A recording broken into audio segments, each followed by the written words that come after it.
माता दी दोस्तों, मैं आचार्य वसुधा आप सभी का हार्दिक अभिनंदन करती हूँ आपके अपने YouTube चैनल गुरु सप्तऋषि ज्योतिष शिक्षण संस्थान की ओर से। दोस्तों, आज के वीडियो में हम बात करेंगे साप्ताहिक राशिफल के बारे में।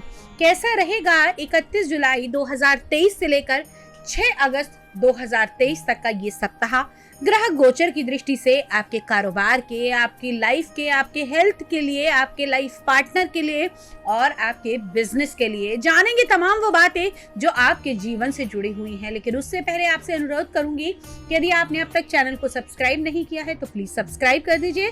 साथ ही साथ बेल आइकॉन को जरूर दबा दीजिए ताकि आने वाले सभी वीडियो आपको समय से मिल सके। तो चलिए बात करते हैं आपके राशिफल के बारे में। तो चलिए अब बात करते हैं कर्क लगन वाले जातकों के लिए कैसा रहने वाला है ये सप्ताह ग्रह गोचर की दृष्टि से। कर्क लगन की अगर हम बात करें तो इस सप्ताह आपकी राशि के स्वामी चंद्रमा गोचर करेंगे आपकी कुंडली से छठे भाव, सप्तम भाव, अष्टम भाव और नवम भाव में। अब इस ग्रह गोचर का आपके जीवन पर क्या प्रभाव पड़ेगा, आइए इसकी तरफ प्रकाश डालते हैं। सबसे पहले इस सप्ताह में अगर हम बात करें आपकी हेल्थ से जुड़ी हुई समस्याओं का आपके सप्ताह की शुरुआत में थोड़ा सा सामना करना पड़ सकता है। इस सप्ताह में आप लोगों को अगर कोई नेत्र संबंधी रोग है या फिर अगर आपको वाटर इन्फेक्शन बहुत जल्दी होते हैं तो प्लीज अपनी दवाइयों का नियमित ध्यान रखें। इस सप्ताह में आपको आपके स्वास्थ्य को लेकर बहुत ज़्यादा सावधानी बरतनी होगी। साथ ही साथ मानसिक तनाव के कारण होने वाली थकावट से भी आपको दूर रहना होगा। इस सप्ताह में आपको नियमित व्यायाम करना चाहिए और ध्यान रहे कि आप लोगों को जो डाइट है वो बड़ा सोच समझ कर लेनी है। अब बात करते हैं आपकी कुंडली के दूसरे भाव के बारे में, यानी कि आपके कुटुंब, आपके परिवार के, आपके वाणी के स्थान में मंगल, शुक्र और बुध की युति चल रही है। आपके भाइयों का आपको पूर्ण सहयोग प्राप्त होगा। अगर मैं ये कहूँ कि इस सप्ताह आपके परिवार की महिलाएं आपके व्यक्तित्व को निखारने में बहुत ज़्यादा सहयोग करेंगी। साथ ही साथ ध्यान रहे कि इस सप्ताह में आपकी वाणी के कारण, यानी कि आपके शब्दों के चयन के कारण आपके कुछ रिश्ते आहत हो सकते हैं। उनका आपको बहुत ज़्यादा ध्यान रखने की आवश्यकता है। कुंडली के तीसरे भाव से हम दोस्त, मित्र, संबंधी और यात्राओं को देखते हैं और यहाँ पर अगर हम बात करें तो आप लोगों को इस समय में सप्ताह के बीच में आप लोगों को यात्राएं करनी पड़ सकती हैं। अब बात करते हैं आपके फाइनेंस के बारे में। तो वित्तीय दृष्टि से, यानी कि फाइनेंस की दृष्टि से ये सप्ताह आपको थोड़ा सा सावधानी बरत कर चलने का है। इस सप्ताह में आपको बड़े खर्चे और बड़े निवेश करने से बचना होगा। किसी भी प्रकार का बड़ा इन्वेस्टमेंट करने से पहले पूरी जांच पड़ताल करनी अधिक आवश्यक है और साथ ही साथ अपने आर्थिक स्तर को बनाए रखने के लिए फजूल खर्ची से आपको बचना पड़ेगा। अब बात करते हैं आपके रिलेशनशिप के बारे में। इस सप्ताह में आपके दोस्तों, आपके मित्रों, संबंधियों और आपके परिजनों के साथ में रिश्ते बहुत ही अच्छे रहने वाले हैं। आपको उनके समर्थन मिलता रहेगा, लेकिन आप एक चीज़ का ध्यान रखिएगा कि जैसा कि मैंने कहा कि आपको अपनी वाणी और आपके शब्दों का बड़ा ही सोच समझ कर इस्तेमाल करना है। परिवार के सदस्यों के साथ में धीरज और समझदारी के साथ बात करना ही आपके लिए बेहतर रहेगा। अब बात करते हैं आपकी जॉब और आपके करियर के बारे में।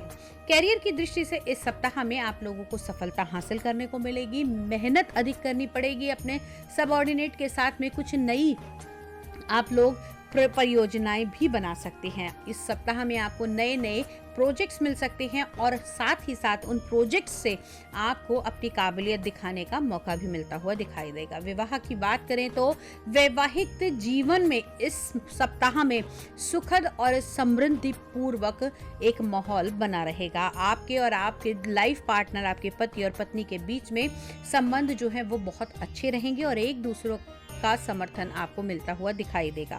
अब बात करते हैं आपकी पार्टनरशिप के बारे में। पार्टनरशिप अगर आपके बिजनेस से जुड़ी हुई है या फिर रिश्तों से जुड़ी हुई है तो इस सप्ताह में आपको उसमें सफलता मिलेगी, लेकिन ध्यान रखिएगा कि आपको आपके पार्टनर के साथ में ट्रांसपेरेंसी जरूर बरतनी है।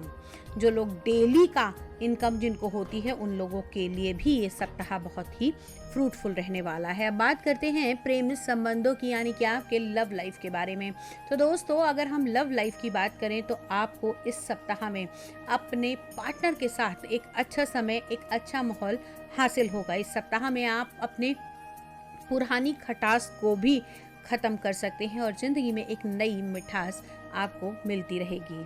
अब बात करते हैं आपके बिजनेस के बारे में। बिजनेस के पॉइंट ऑफ व्यू से अगर हम बात करें तो आपको इस सप्ताह में फ़ायदा होता हुआ दिखाई देगा, लेकिन अपने नियंत्रण रखना होगा अपने किसी भी बड़े इन्वेस्टमेंट को, और किसी भी व्यापार से जुड़े हुए किसी भी आपके प्रतिद्वंदी यानी कि आपके जितने भी साथ में काम करने वाले हैं, या फिर मैं कहूँ आपके जितने बिजनेस राइवल्स हैं, उनसे आपको बचकर रहना होगा।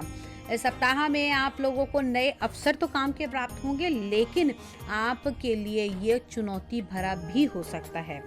अब बात कर लेते हैं आप लोगों के कैरियर के। बच्चे जो पढ़ रहे हैं उनके लिए ये सप्ताह अच्छा रहेगा, लेकिन ध्यान रहे इस सप्ताह में आपका ध्यान भटक सकता है। अपनी पढ़ाई में ध्यान केंद्रित करने के लिए आपको हनुमान जी की पूजा अर्चना अवश्य करनी चाहिए।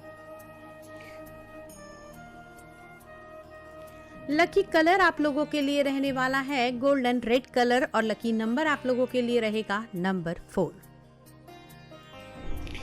दोस्तों, ये तो था ग्रह गोचर की दृष्टि से आपका राशिफल, लेकिन हर व्यक्ति की अलग कुंडली है, अलग ग्रह हैं, अलग नक्षत्र हैं और अलग ही परेशानियां हैं। यदि आपके जीवन में भी कोई ऐसी परेशानी है जिसका जवाब, जिसका समाधान आपको नहीं मिल रहा है, तो घबराइए नहीं। स्क्रीन पर दिए हुए नंबर पे फोन लगाइए, बात कीजिए। हम कोशिश करेंगे कि आपकी सभी समस्याओं का समाधान कर सकें। आज की वीडियो में इतना ही। अगले वीडियो में आपसे फिर से मुलाकात करती हूँ, लेकिन हाँ, यदि आप एस्ट्रोलॉजी, वास्तुशास्त्र, न्यूमरोलॉजी सीखना चाहते हैं या फिर हमसे संपर्क करके हमसे सलाह लेना चाहते हैं, तो गुरु सप्तऋषि संस्थान और मैं आचार्य वसुधा कपूर आपका हार्दिक स्वागत करती हूँ। तब तक के लिए जय माँ।